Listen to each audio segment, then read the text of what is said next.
On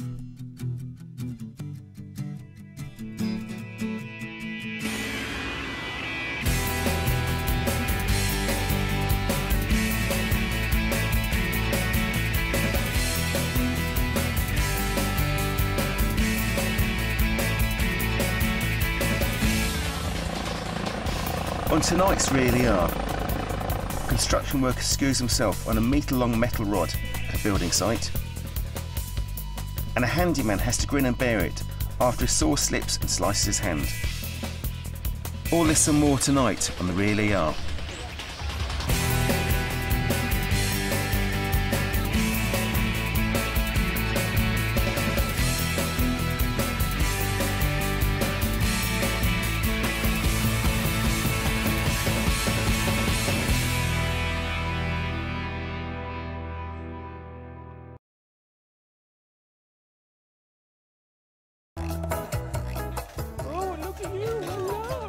Martin takes them back to basics, the weekly shop. The first thing you've got to do is what I call the downshift challenge.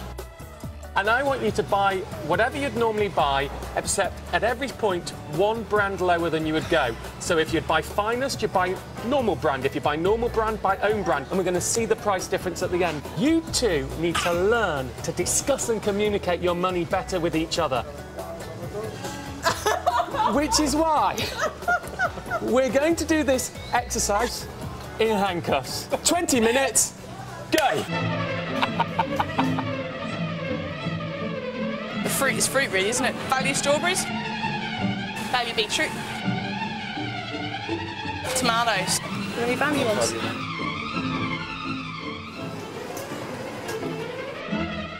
Not too long left.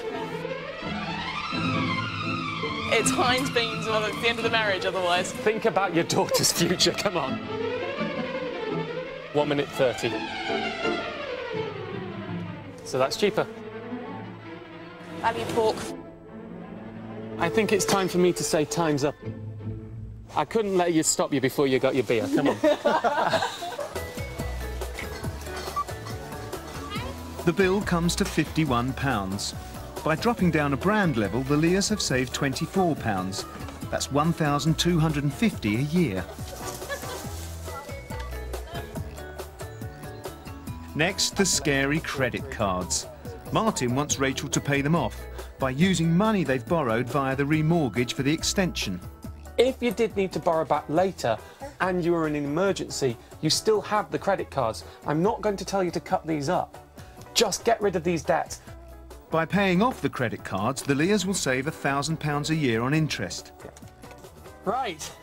And Martin suggests a novel way to deal with temptation. The cards get their own safe. Now, there's a reason that it's in here and not in your room. Because I want you to remember, if you open this safe, whose future you are dealing with. And I'm giving the keys to Andy. Oh, no! Because they're your credit cards, so he can't spend them by himself. He's got the keys, so for you to get the cards out of that safe, it's going to take both of you. Today we're in the market town of Newport on the Shropshire-Staffordshire border and right in the heart of rural countryside. And it's also the home to the Harper Adams Agricultural College that supplies the students, that keeps the shops, the residents and the local pubs afloat. And it was in one of Newport's most famous watering holes, the Bear Hotel, that Charles Dickens dreamt up one of his most memorable characters. He's reputed to have based Miss Havisham from Great Expectations on local recluse Elizabeth Parker, who lived right here in Chetwynd House. But arguably Newport's most notorious offspring was the owner of this very drinking hole. Any ideas who it could be? Want a clue? Take it away, Jim.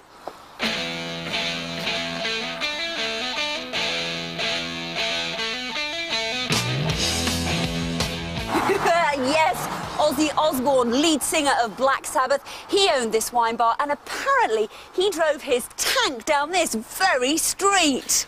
Ready to rock, dude?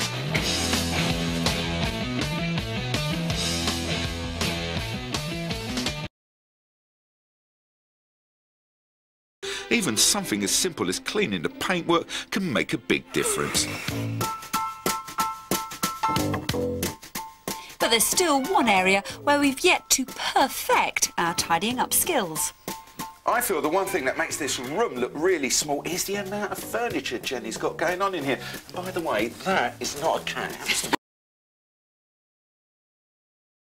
Here at Hyde Hall, they grow plants like night-scented catchfly to attract moths, but there are easier ways to draw them in.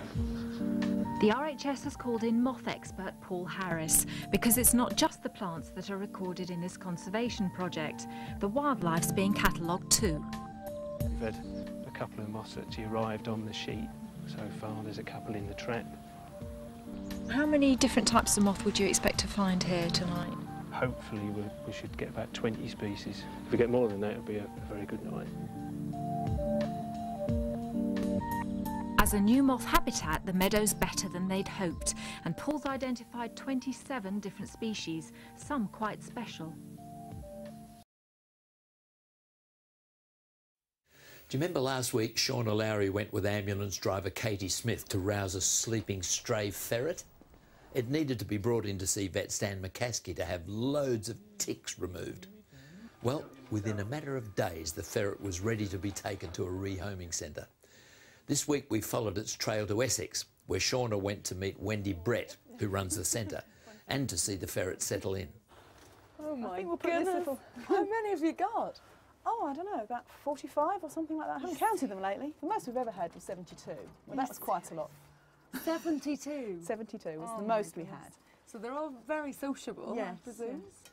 So it looked like the ferret we found wasn't going to be short of company. Hello, how are you? He's really friendly. He's a nice ferret. You can't put him in with any of the girls. No, well, it doesn't actually matter this time of year because ferrets are photoperiodic, they only breed in the spring. We get quite a few actually arrive in the spring because people have possibly had them as pets, and then the first time a male actually starts to smell is when he's in season, which is the spring after the summer that he's born. Is that why there's not much of a smell in here? They are quite clean animals. Because most people automatically say, oh, ferrets, they stink. Yes. But actually, they don't. There's 45 of them here, and there's not that much of a smell. They will let off a smell when they're sort of upset or excited. So what are you going to do with this little one? What's the plan for him? Well, I mean, he seems perfect health, and I mean, the RSPCA have kept him for the sort of quarantine period.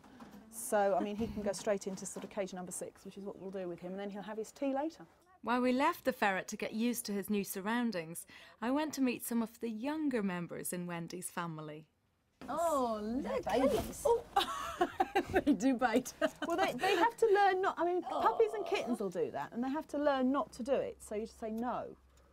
Excuse me, look at this, tug of war with my coat. He's trying to eat you.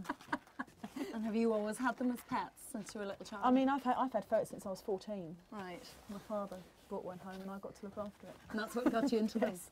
And how come you've ended up with up to 70? Well, I mean, I actually moved from Sussex, where I was involved in the Sussex Ferret Welfare Society in the early 80s. And in 1986 I came to Essex, and there wasn't a club or anything, so I thought, oh well, I'll get to meet other people who have ferrets. It seemed a reasonable thing to sort of form one if there wasn't one. So do people call you the mad ferret lady of Some people just call me Ferret. Obsessed, would you say? No, I wouldn't say obsessed, no. I mean, you just love them. I just like them. It was tea time for the baby ferrets, which are called kits, but for the adults it was time to take their afternoon exercise. I joined Wendy and her son Guy in the sitting room as they began to put the ferrets through their paces.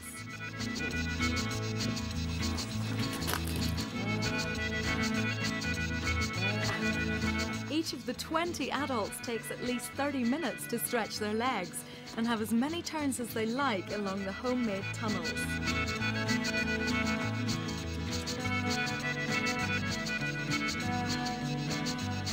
We wanted to see if our ferret was ready to join in the fun. He got off to a flying start, but it seemed he needed a bit more time before he was ready to face the crowd. Oh, brilliant. I think they call that controlled chaos. Wendy must be truly dedicated to have that lot exercising in the front room every day.